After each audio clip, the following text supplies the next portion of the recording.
Well, I want to start out by thanking you, Dennis, for having me. My name is Anthony Meyer, and as Dennis mentioned, I am the Regional Conservation Coordinator for California Water Service. I cover 13 districts throughout the central portion of California, all the way up through the northern region. And today I wanted to kind of just get to know you and talk to you a little bit about some of the water saving strategies that there are available, and what you can do at home, things that we can, obviously spin our wheels on that are going to have more of a footprint and an effect. One key thing, I'll talk on the agenda just a little bit. I'm going to give just a kind of brief, quick background about us as a company, touch on some recent developments as we kind of are, currently in a state of a drought.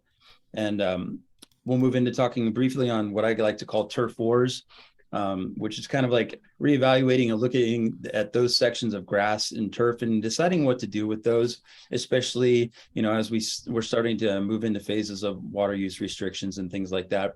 Also, I would like to talk to you about some other things that we can do outdoor water use wise that can really like have a massive impact on our water reduction goals.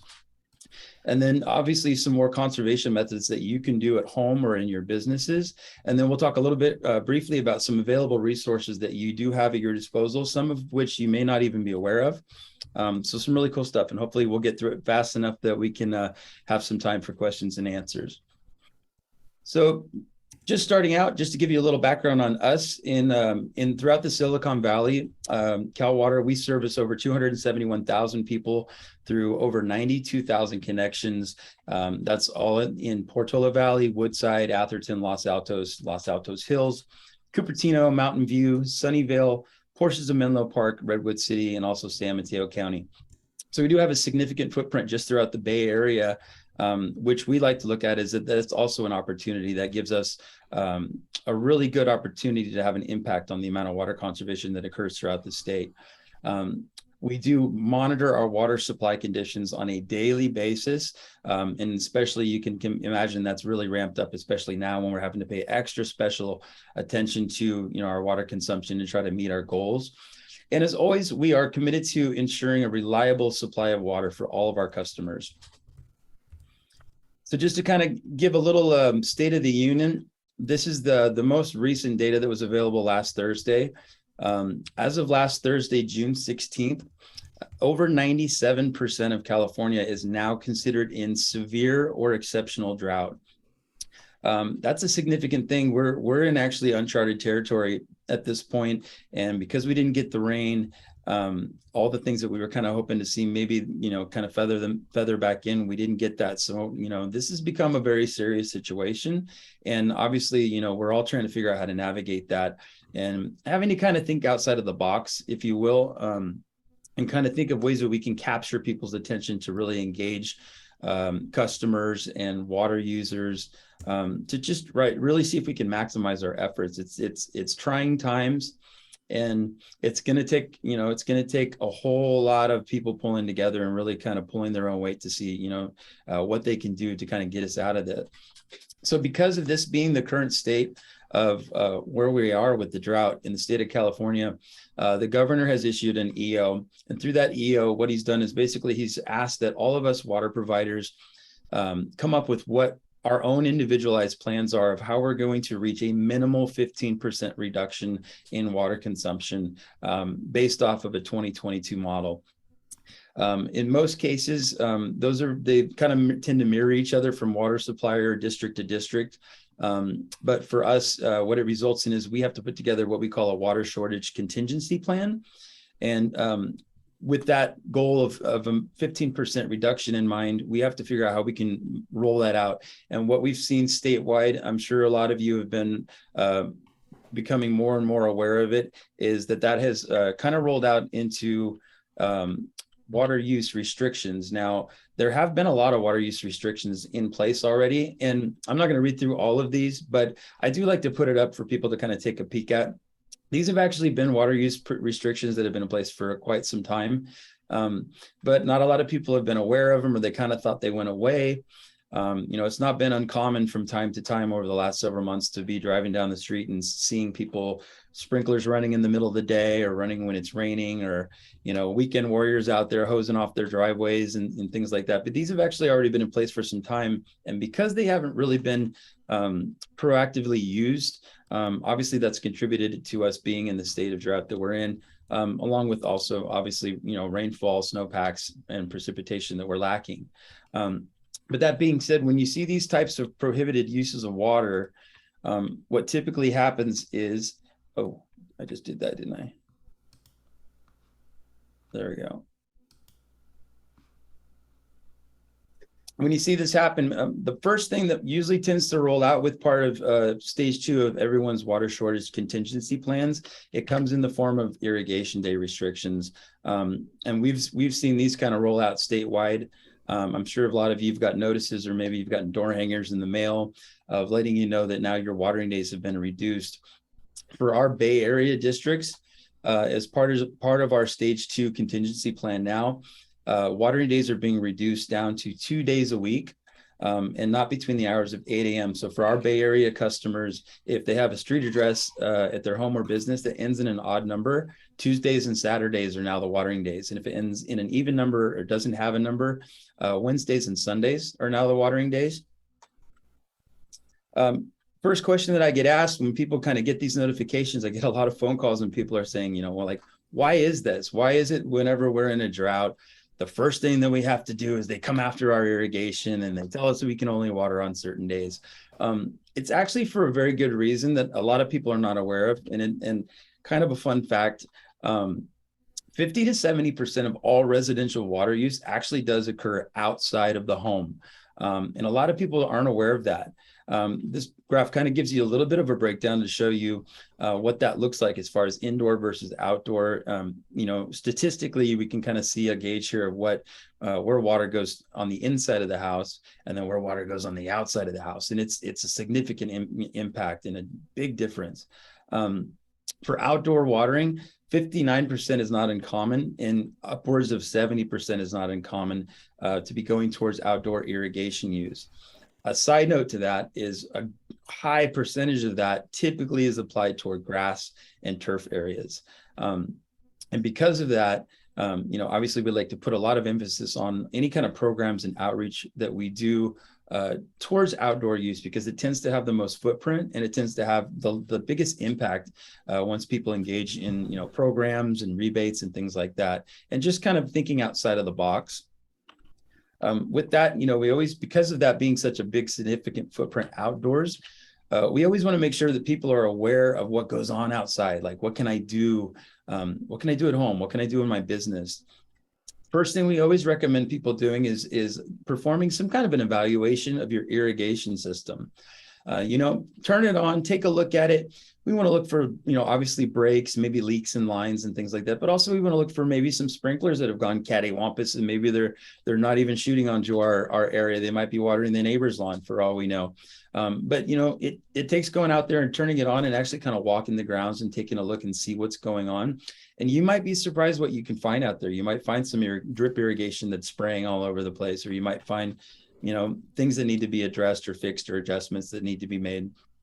I will point out that we have a program called Smart Landscape Tune-Up Program.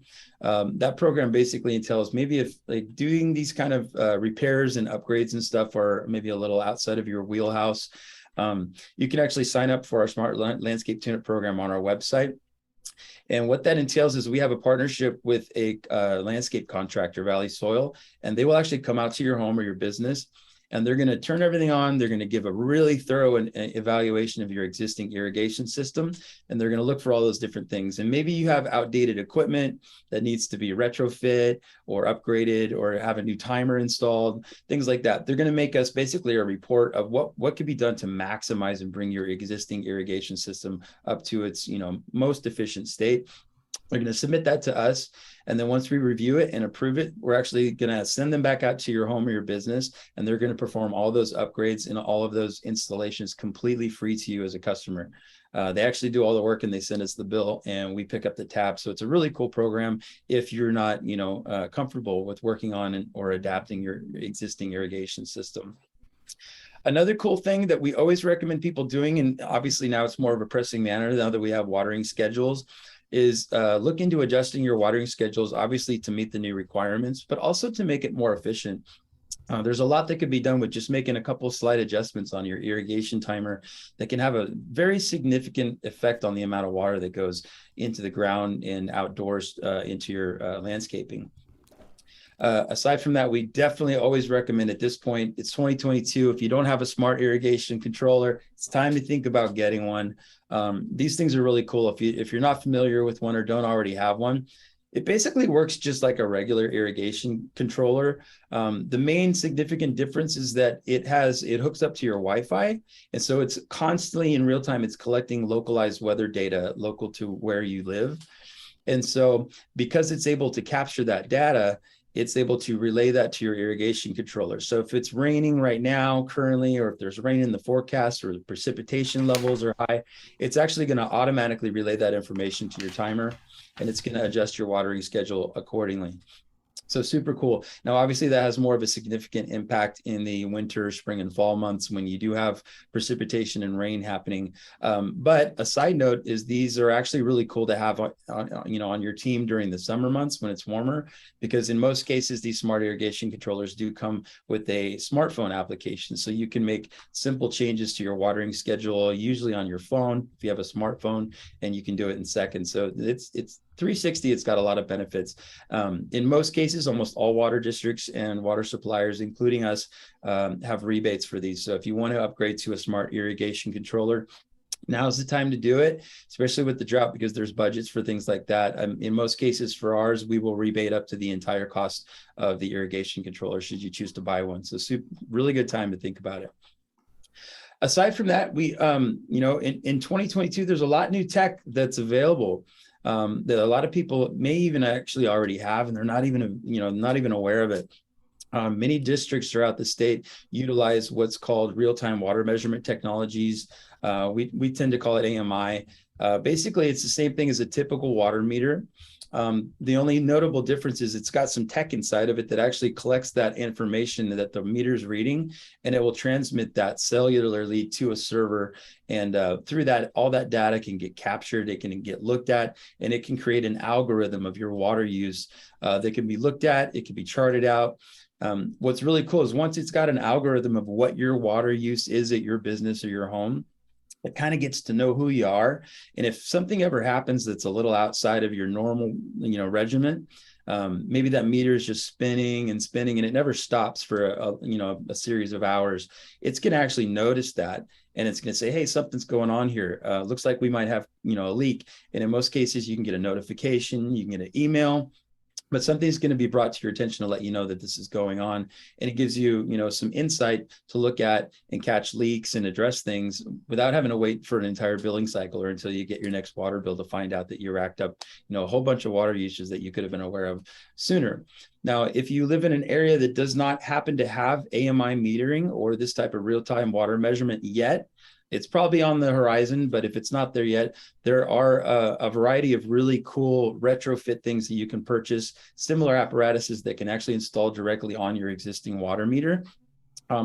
There's a device called Flume. We actually just did a partnership with Flume Technologies.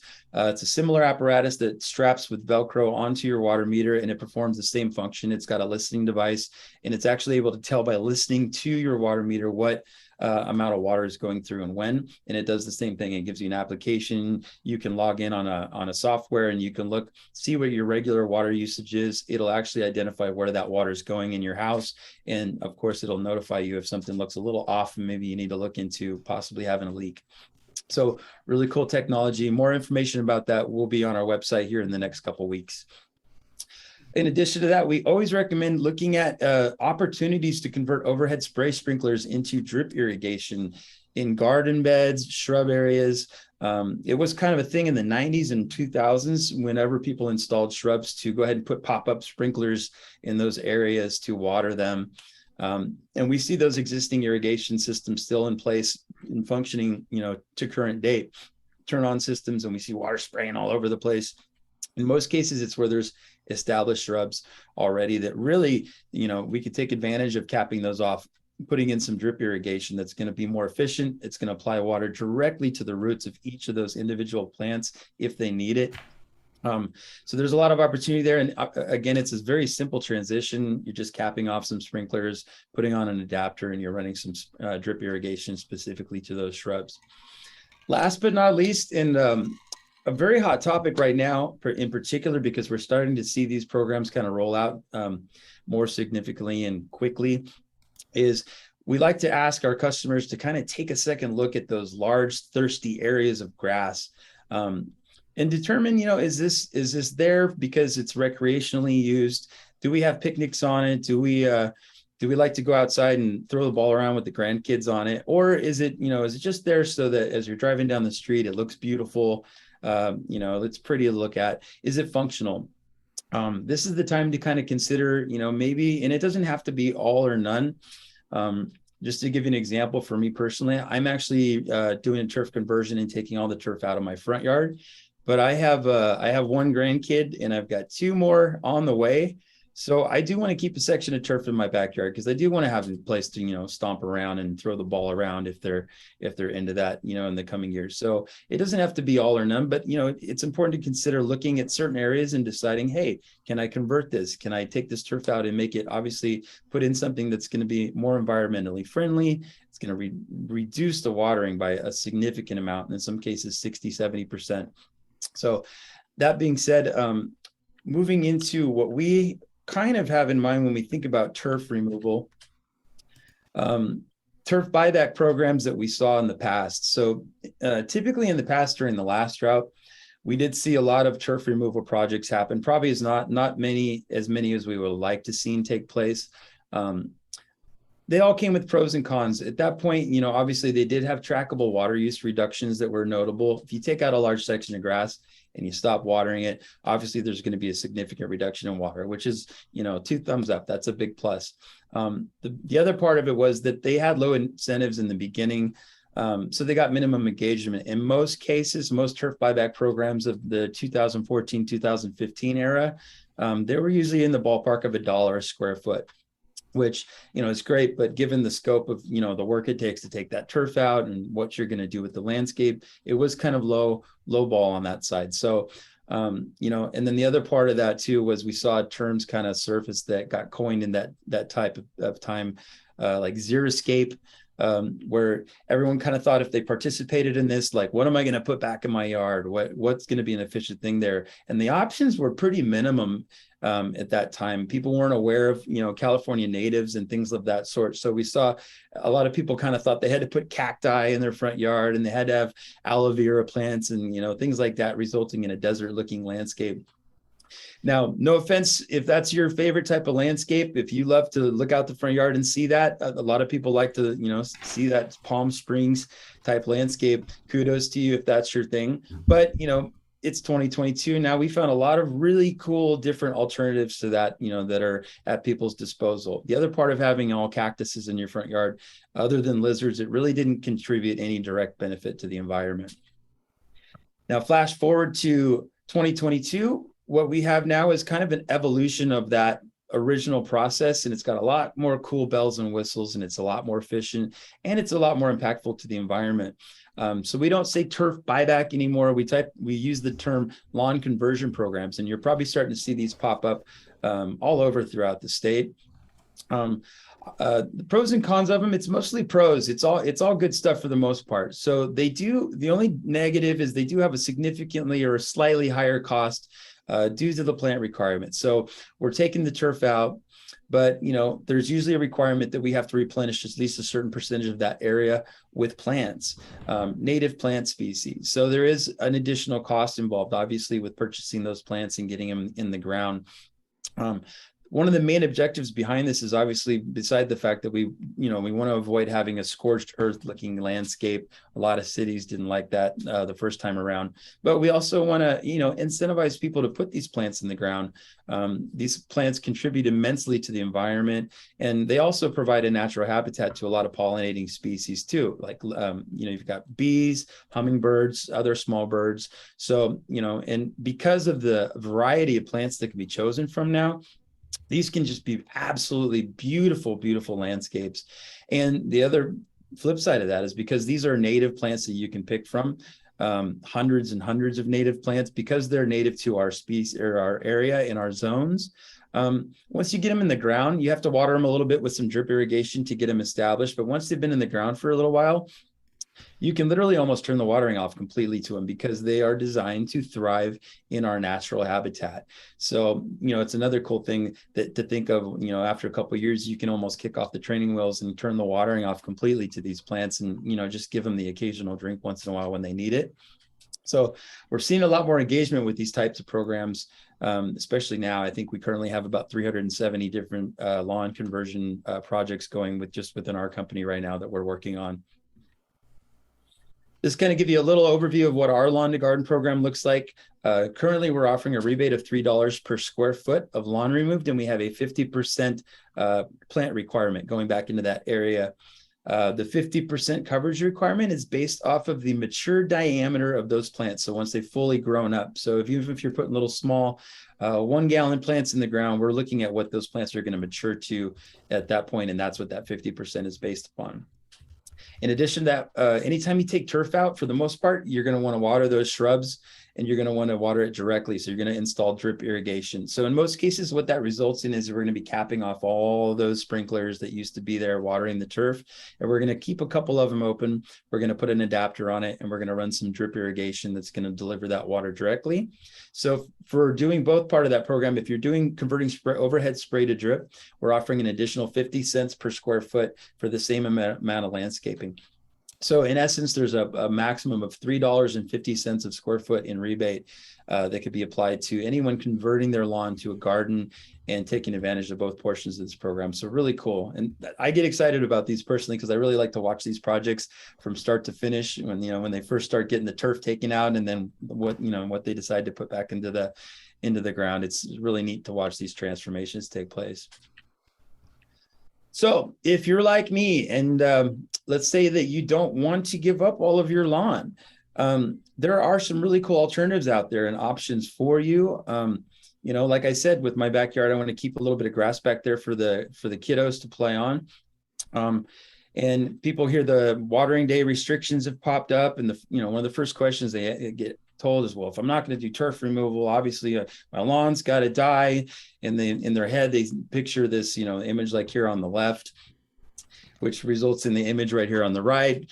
And we don't want to be that guy. We don't want to be sitting there crying in our front yard watching our lawn die. So I do want to preface and mention that there are a lot of different alternatives to just letting your lawn die if you want to keep it.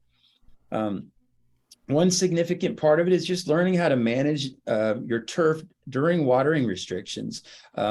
Surprisingly to a lot of people, there is a perfect amount of smart and efficient irrigation that can occur in your yard in only 2 days if you're limited to 2 days. The first step of that is always just getting to know your irrigation timer. In talking to a lot of customers, I would guess that probably at least 50% of people do not know how to program or make adjustments to their irrigation timer. And it's a lot more simple than you might think. 99% of the time, if you know the model of your irrigation timer, you can actually go on YouTube, and there will be a how-to video there that just kind of simply can walk you through how to program it. That's the first step in the whole process. If you can just kind of get to know the general basics of it, they pretty much all work for the most part. You're going to have different valves in your yard. Each one of those is going to be hooked up to what they consider or call stations. Each one of those stations is going to have a duration that it's going to water once it starts. Could be 20 minutes, could be 15 minutes, whatever you have set on there. That gives you control over adjusting those durations. And then obviously there's start times.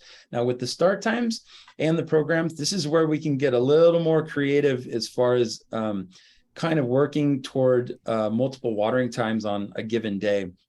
Most customers have one start time, maybe two, but in most cases it's one, and they'll have one program that runs when their irrigation kicks on. So let's say, for instance, you have Monday through Friday, your sprinklers kick on at 7 o'clock in the morning, and they're going to water for 20 minutes each one of those days. So when it turns on, it's going to run through each one of those stations automatically, and it's going to turn off once it's finished watering the last station. Making little adjustments to this can actually be a lot more simple than you might think. So, best advice that we give people, especially navigating the watering days, is adopting a smarter form of watering that we like to call it the cycle and soak method. What is cycle and soak? So basically, kind of like I said, let's say that you have a Monday through Friday watering schedule. It's coming on and it's watering for 20 minutes per station. In our experience, and most landscapers will tell you, anything over 5 to 7 minutes of overhead spray or pop-up spray being applied to turf is too much. It's not going to be needed. After about 7-8 minute mark, that water's already permeated past the root system of the grass.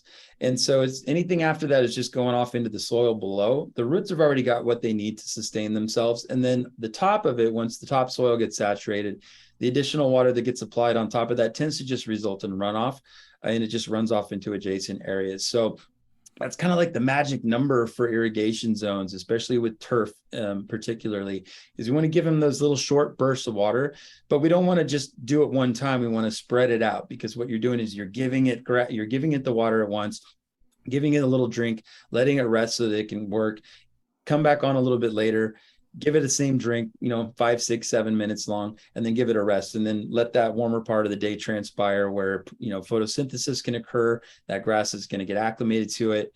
I'll give you a little example. So this is an example watering schedule. This is actually my backyard watering schedule. I've been using this for probably about 4-ish weeks now. So what I did was I did have long durations. I had 15 minutes. I think each station was running 15 minutes, and it was running 5 days a week before the watering restrictions started. What we've basically done now at home is I've split that into little tiny increments to give those plants little tiny drinks. And I've spread that into obviously the cooler parts of the day. So I follow those watering restrictions as well. So on my day one, I've got the first zone watering. It comes on with a start time of 4 a.m. and it runs for only 6 minutes. Then it gives it a little rest. I've got it coming on again at 7 a.m. and it runs for only 6 minutes long. And then we let the warm part of the day pass, and then we move into, it comes on again at 7 p.m. and it runs for 6 more minutes. And then again at 10 p.m. it runs for 6 more minutes. So it's getting 4 stretched out little drinks of water, and avoiding obviously those hot times of the day when a lot of water loss occurs from evaporation. And this is just a really efficient method of watering. And I'm still, I'm staying in the same, requirements of those 2 days. I do the same thing on my second watering day, which is Saturday now. And in 4 weeks, by reducing the amount of water and squeezing it into these little windows, I've actually seen absolutely no difference in the color, thickness, or anything of my grass. It's thriving just like it was. And the cool thing about plants, in a lot of cases, plants are smarter than we are. Grass, in particular, when you change to a watering schedule like this that's efficient, it's almost like it's intelligent, and it will acclimate itself to those watering times that you're providing it. And it knows this is when I'm going to get my drink, and it knows, this is how I'm going to sustain myself. And you give it about 2 or 3 or 4 weeks, it knows that's when it's going to get the water, and it's going to get everything that it needs. Now, I don't want to just put everything on outside water use, even though it does have the most significant footprint. Obviously, there's a lot of work that can be done inside the home, and we do always encourage people to take advantage of anything that they can. Obviously, inside your home, you want to have any type of water-saving, high-efficiency shower heads, faucet aerators, things of that sort. These are simple items to install. You twist off the old one, you twist a new one on. There's almost no noticeable difference in the output of it while you're washing your hands or you're brushing your teeth, but they can reduce the output of each of those appliances by 10 to 15%. So they do have a significant impact. Aside from that, if you're in the market for a clothes washer, now's a good time, especially with the drought, because we're seeing a lot of rebates ramp up. If you install or purchase a WaterSense or high efficiency clothes washer, almost all water providers are now providing a significant rebate. I think right now we upped our rebate to $300 for a high efficiency clothes washer if you purchase it. Aside from that, we want to always have obviously WaterSense toilets in our house. Another good time to do that is right now, because we're really ramping up our toilet rebates. We're rebating up to $100 or $200 depending on the toilet and the application. So we definitely want to have those. Toilets can tend to use a lot of water inside your house that a lot of people aren't even aware of, and it happens without being, noticing. In addition to that, we definitely always recommend people look into testing their toilets out annually using leak dye tablets. Now, if you don't know what these are, it's a little packet of tablets. You open your toilet tank, you toss them in there, you wait about 5 minutes, and then you come back and you look in the bowl. And if you see blue water in the bowl, that's the indicator that you've got a leak occurring inside the toilet.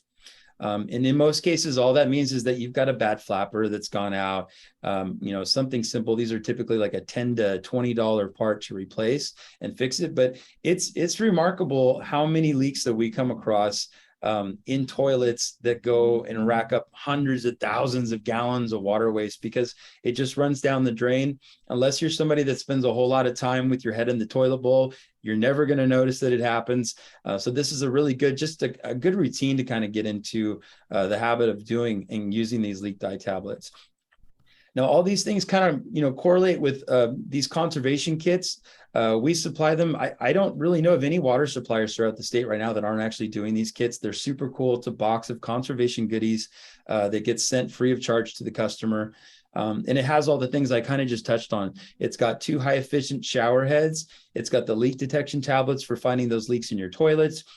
It's got high efficient faucet aerators for your kitchen and for your bathrooms.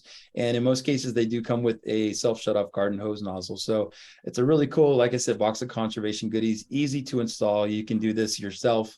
And it does have a notable impact on the amount of water savings that can occur inside your home. Just to shine a quick spotlight, just in our Los Altos district, this gives you kind of an idea of what kind of an impact these programs can have. In 2021, conservation programs that we implemented just within Los Altos will save 30 million or 35 million gallons of water over their lifetime. And then cumulatively, since 2011, when these programs first began, we're going to see a lifetime cumulative savings of 782 million gallons of water. Obviously, I mean, that's a huge footprint. And again, this is just in the Los Altos district alone. So you can see why, becoming aware of what's available, using these tools that you have at your disposal, thinking outside of the box a little bit, they have a significant impact. And so we're always there. We're always trying to provide information whenever we can to our customers and to people that aren't our customers.